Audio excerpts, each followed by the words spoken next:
So much advice about networking is backward or just plain wrong. In this episode, we're going to be busting the 13 biggest myths about business networking. So you'll discover exactly what networking is not, and you'll walk away with a rock-solid definition that will have you building an effective network like a pro in no time. But that's not all. This is our first episode in the How to Network series. We're going to be examining planning your networking, putting that plan into practice, the tactics of networking, follow-up, and we'll be having interviews with networking professionals.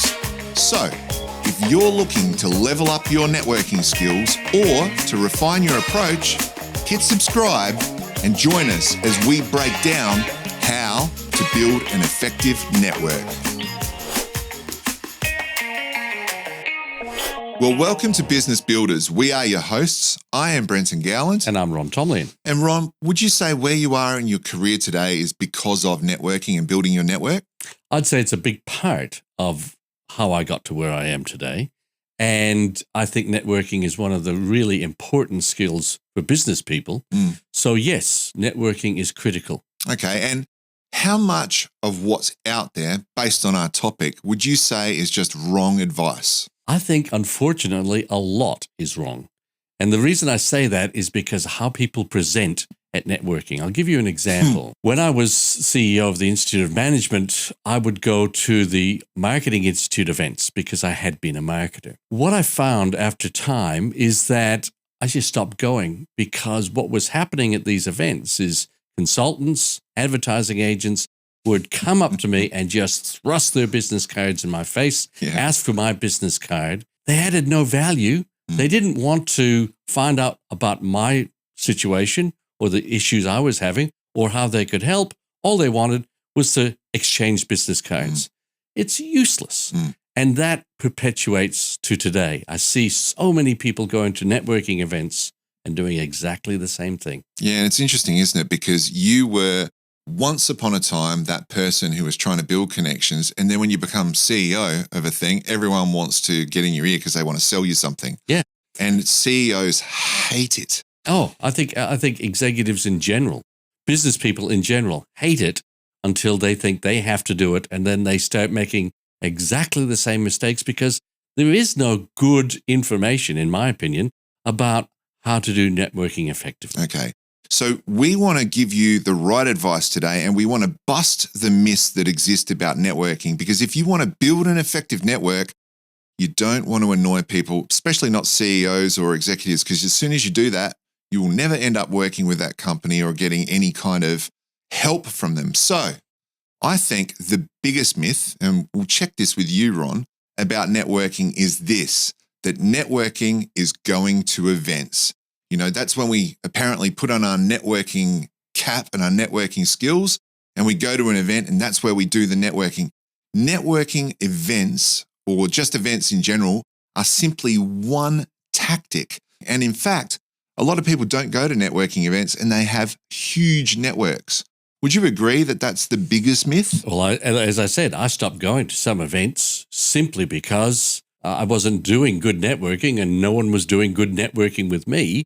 What they were doing is just exchanging information. Yes. So waste of time.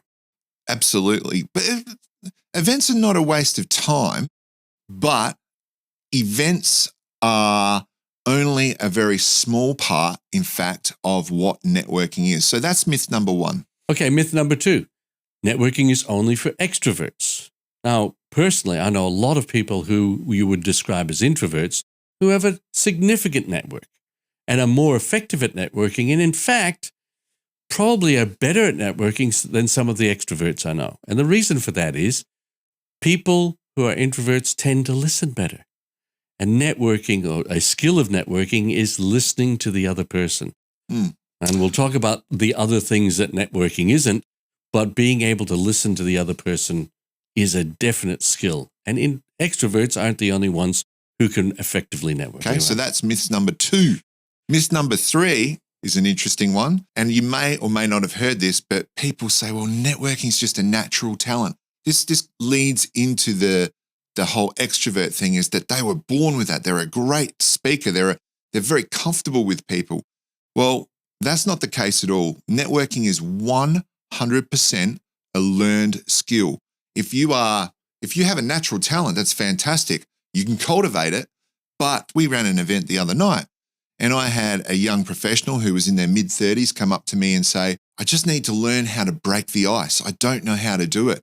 And we will look at, in one of the subsequent episodes, a whole range of ways you can break the ice. But it just reminded me that networking is a learnt skill. They have started right at the beginning, and they'll learn how to break the ice. They'll learn how to get comfortable with people.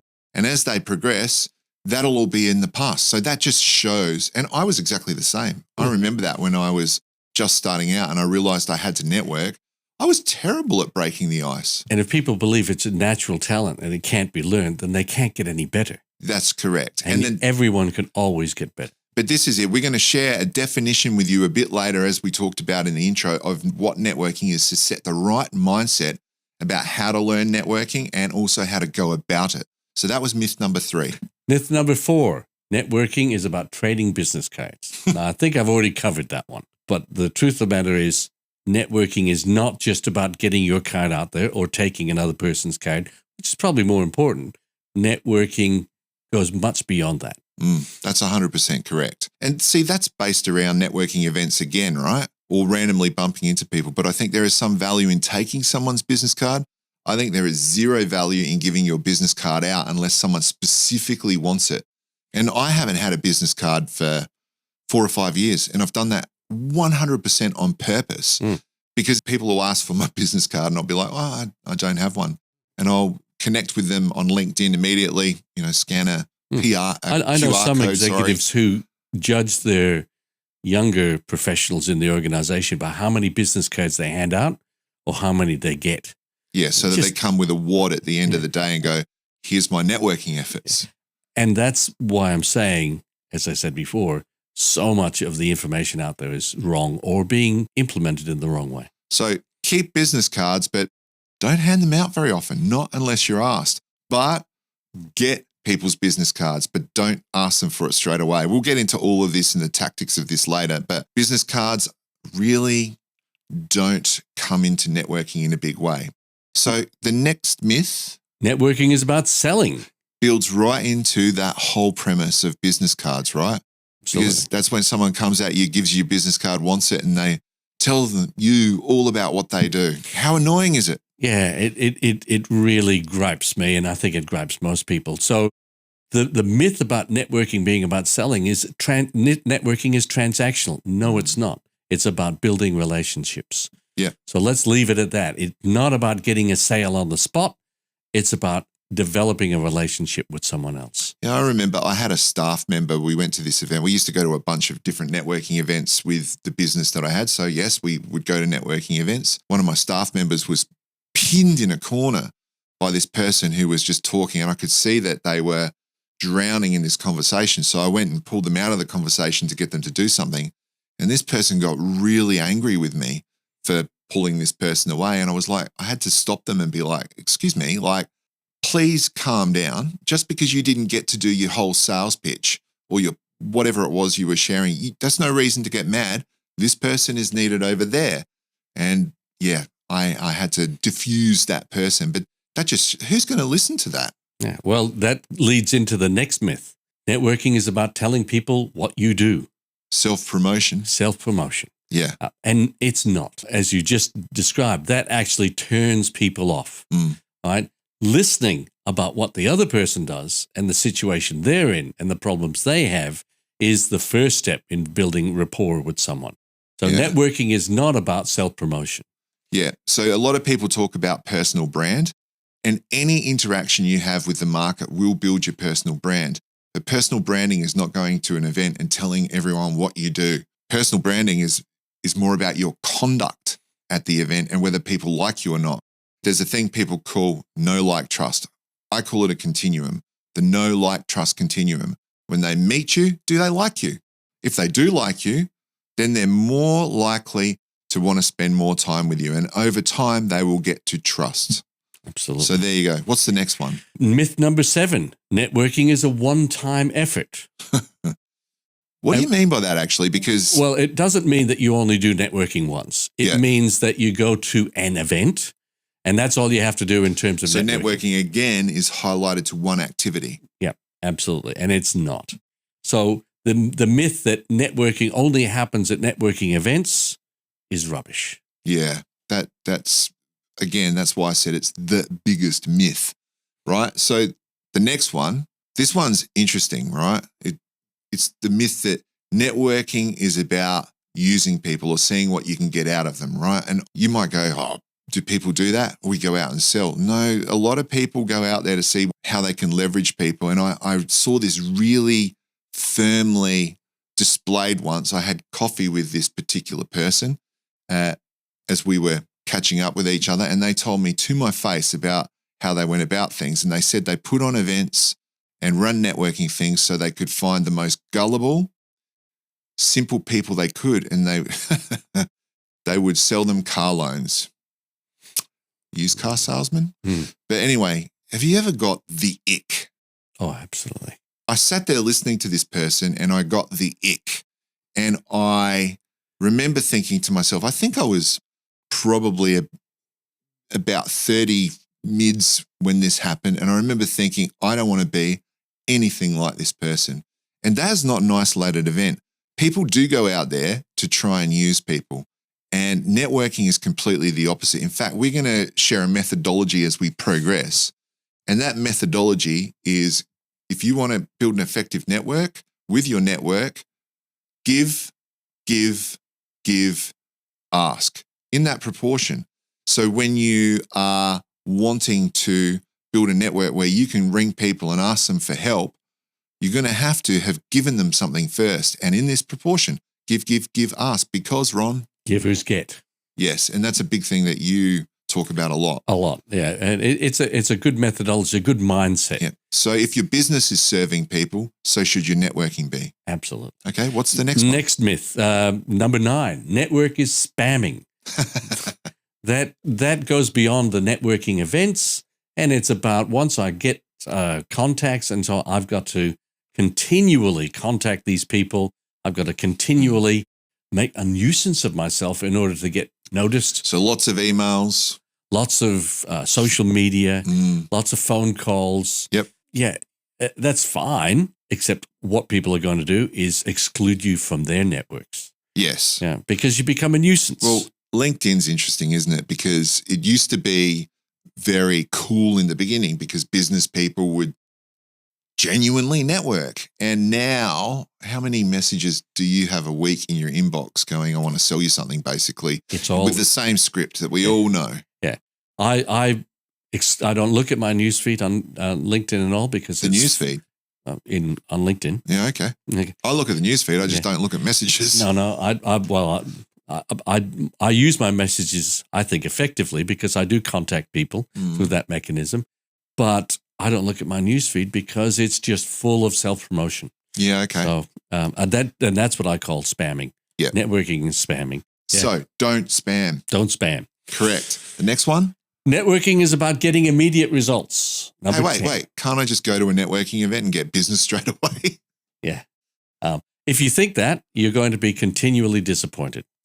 100%. Because it's not about transactions. Yeah. It's about building relationships. And people do go to events. Like there's a lot of BD people in particular, and BD people have to be very careful of that. So business development or salespeople, if they go to an event thinking they're going to get a client, that's going to affect the way they speak to people because it will align your mindset with that outcome that you want to get. And as we said, we're going to give you a definition that will help you have the right mindset a little bit later in this episode. But don't go wanting to sell because you will very, very rarely find a client. I have probably in 25 years directly found 2 clients at events in all that time. And I've been to thousands of events in that period of time. That's not an exaggeration. And I think that those clients from memory, I can think of one of them straight off the top of my head, came because someone else in the room found out what they wanted and said, you got to go talk to Brenton. Yeah. And they immediately wanted to work with us. That is so rare, but that happened because that other person was already in your network. That's correct. Fantastic. Excellent. Proves the point. It really does. So another myth, and it's myth number 11, is networking is performing. I think I'm a pretty good actor. I think you are too. Thanks. But networking isn't about acting. Networking is about being authentic, because people will know if you're being inauthentic. And again, it gives you the ick, because you think, can I trust? No, like, trust, remember?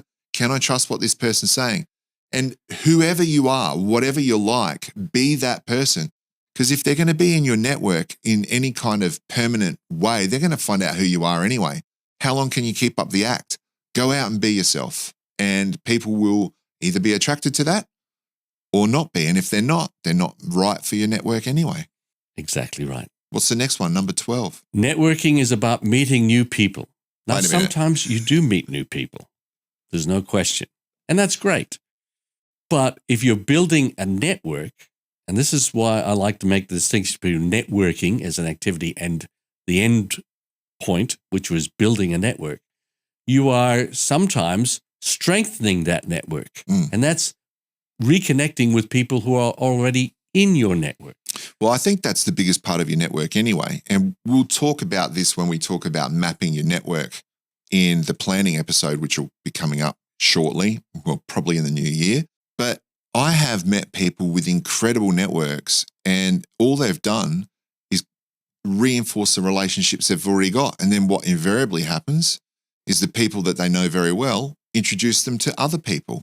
So their network grows by a natural cycle. Organic. Okay. But it is about meeting new people, but it's not only about meeting new people.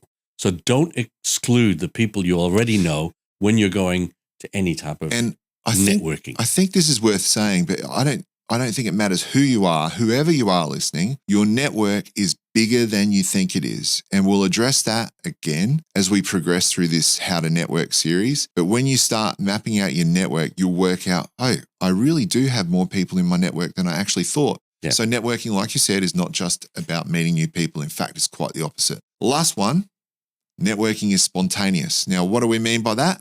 I mean that you go to networking events and you just rock up and see what's going to happen. Will I get a result? No, you won't. Networking is an activity you plan and you prepare for and you do training for, so that, as I was talking about earlier, the person who came up to me the other night and said, I just need to break the ice. You learn the techniques to do that. You learn the techniques to actually open up a conversation. And that's not acting. That's just that's facilitating and being hospitable to other people, actually helping put them at ease. The value of putting someone at ease is massive. And if you can do that, that is a learnt skill. And that is you doing a whole bunch of preparation to work out how to do that. But if you rock up to an event and at very least do that, you'll have a number of people that are really comfortable talking to you. But there's a whole heap of other things that we will do in terms of planning for events.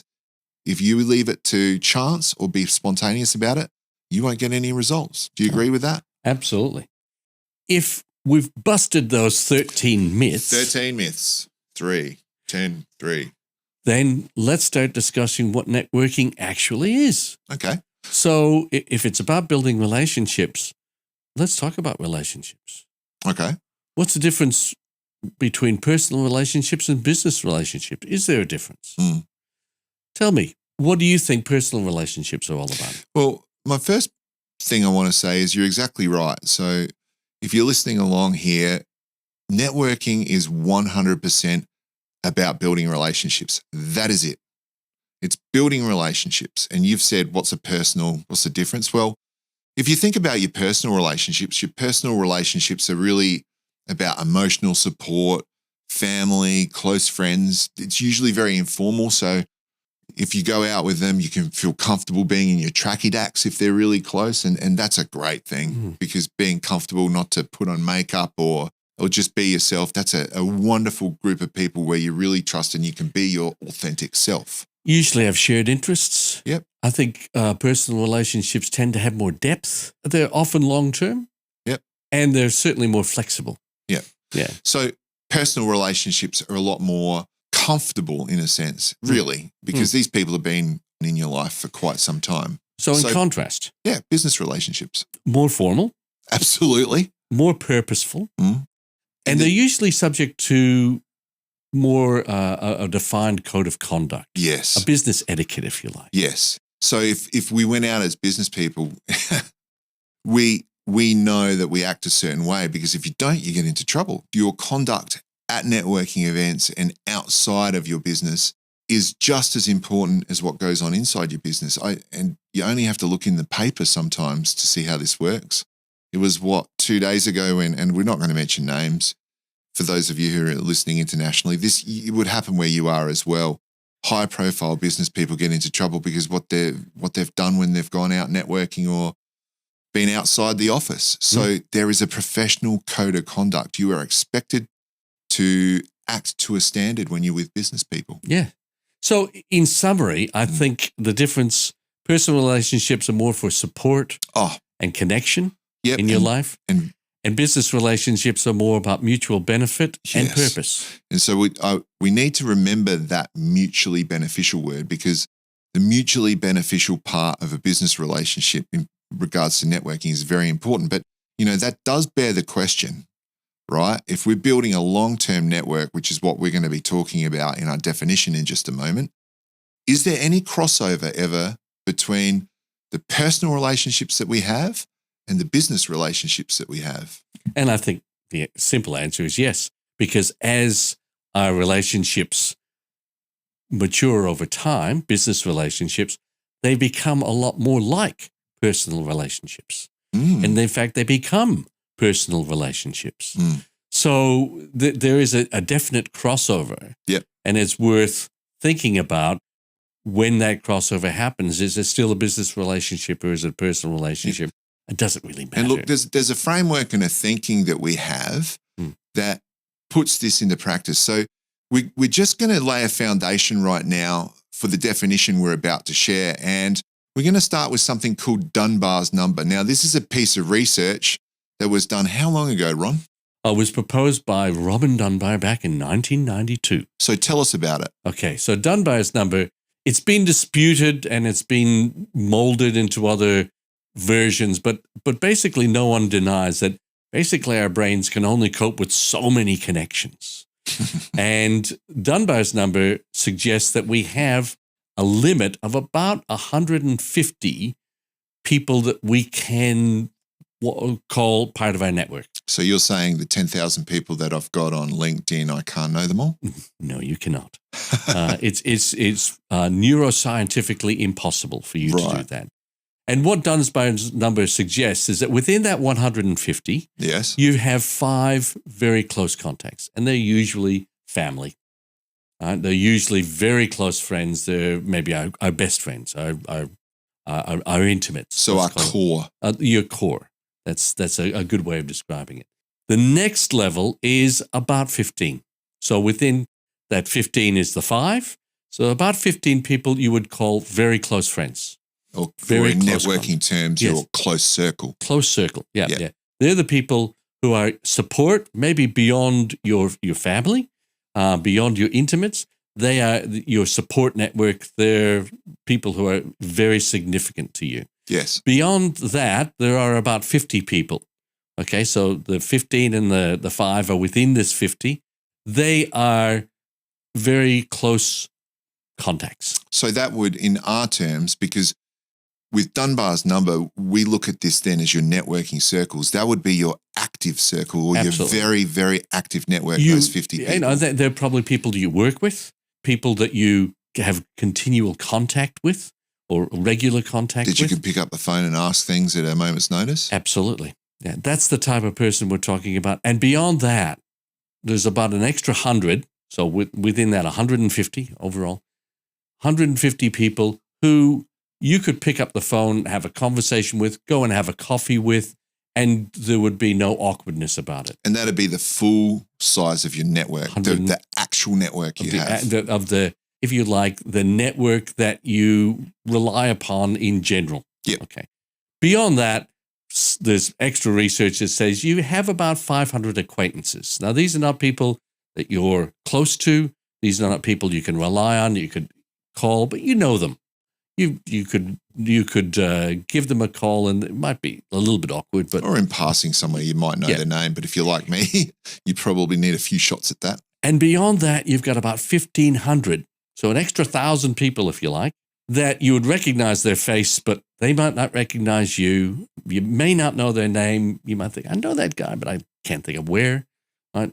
But that's the 150 is the important group. Great. So they're the people that when you go out, you go, I know that person, but I need to remember their name. Let me just get on LinkedIn for a second. Yeah. Well, hold them off while I'm on LinkedIn. That's in that 1,500. 1,500 circle. Yeah. Now, Dunbar's number is something we learned from one of our guests on the podcast a while back, and her name is Julia Palmer. She actually trains people in networking. That's her whole job. And she shared the research about Dunbar's number with us, and it just struck us as, wow, that is so good. That's a great analogy for our networks. And we call them now our networking circles. So you've got that core circle, as you were saying, Ron. Then you've got your close contacts. Then you've got your active network. And then you've got your full network. And when we talk about our definition, we want to look at how do we move people really towards our core? How do we sort out who's in that core? And that is part of the networking process as well. Yeah, 100%. So that brings us to a definition. And I'm going to give you two definitions. And the reason I'm going to do that is because one is about networking and one is about successful networking. So the definition of networking, and I might just share, this comes from research I've done. I haven't just plucked this definition out of the air. When I started out my career, I was looking frantically because I was running a business thinking, wow, I need to build a network. Otherwise, I'm not going to be able to sell products and so forth, sell our services in the future. And I thought I got to learn to network. And I, at the time, didn't know where to look for resources on networking. So instead, I went out and interviewed CEOs, and you were one of them. Yes. I interviewed CEOs, business leaders, sales professionals, networking professionals, and I asked them a set of about 7 questions to really get a view on what they thought of networking. And one of my questions was always, if you could go back in time and you could speak to your younger self as you were starting out your career, what advice would you give yourself about how to go about networking and build a successful network? And through those questions, I was able to put this definition together. The definition of networking is, it is the act. The reason it's an act is because it's something active. It's not passive. It is the act of finding and developing mutually beneficial business relationships. That is it. That is the definition of networking and what it's all about. It's an action. It's an active thing. It is not passive. So even with our inner circles, if we don't take action, we do not build a network. But the difference is, and we want to add this, if you want to build a successful network and a really effective network, we got to throw a couple of things into that definition. And I really want you to write this down so you can play this part of the video back, because we're going to take this forward into all our episodes as we discuss how to network effectively. And the definition is this: networking is the act of finding and developing mutually beneficial, career-long business relationships that help us achieve our purpose. Do you like that? I love it. I love it. And to me, that is what networking is all about. It's about having that mindset that it's not just transactional. 100%. So we've only added 2 things, and the career-long part is very important because we were talking right at the start about mindset, and you got to go in with the right mindset. So if you go into a networking event or you go and meet people with the mindset, I got to sell to them, you're going to act a certain way. If you go in with the mindset of any of those myths we talked about, it's going to affect how you communicate with people. But if you go in thinking, I want to build career-long relationships, you go in very differently because you will go and look for people you like. You will go and look for people who align with your values. And if we go back to Dunbar's number and you think about those circles, you'll start to think, well, where do they fit? Can they become part of the 150, the part of my full network? Maybe yes, maybe no. If yes, then cool. But do they fit in a closer circle? Because they won't go into the closer circle straight away, but they will work over time. And as we talked about, it's an act. It's a physical thing. It's a movement. You've got to take action. So if you want to move people from your outer circles to your inner circles, you need to take action. And it's having that mindset Yes, of givers get. 100%. And the give, ask we were talking about earlier. That's our methodology, and we'll talk about that as time progresses. Cool. And the other thing that we had in there, the second thing that was different, was to achieve our purpose. Now, you could say that achieving our purpose, that's like we've got an ulterior motive. The purpose is about building the network, not getting a sale. The purpose is about building a network that I can support other people and they can help support me. So the purpose is about building that network. Yes, and why I'm networking. So why am I building that network? And we're going to look at that in the next episode. So if you've been listening to this, as we said, write down that definition. Think about Dunbar's number as well, where people fit, because it's so important to establish those circles within your networking group, because they will literally keep you in work for your whole career. They will literally get you out of trouble. My inner circle has been fantastic for me. I've gone away for long periods of time and neglected my network for one reason or another. I can always go back to that inner circle and start reinventing things. So it's really important to think about those things. And Ron, I believe you've got a challenge for people as we start thinking about our next episodes. Yes, I do. And that is to write down your purpose. I'd like you to do 3 things. I'd like you to write down the definitions that we talked about, because it's important to have those in front of you. I'd like you to write down Dunbar's numbers and all the numbers and think about that. But most importantly, I'd like you to write down why you're doing networking. What is your purpose behind networking? Because we'll be talking about that in the next episode. So why is it important to write things down? It's important because there's plenty of research to show that if you think about something, you're likely to do some of it. But if you write it down, you're much more likely to use it to help you into the future. Yeah, great. So those things will become the foundation for our next episodes. The definitions, Dunbar's number, and why. Why am I networking? That's the next episode, isn't it? That's exactly right. So if you like what we talked about today, do what I've suggested, hit subscribe, write those things down, and keep on building.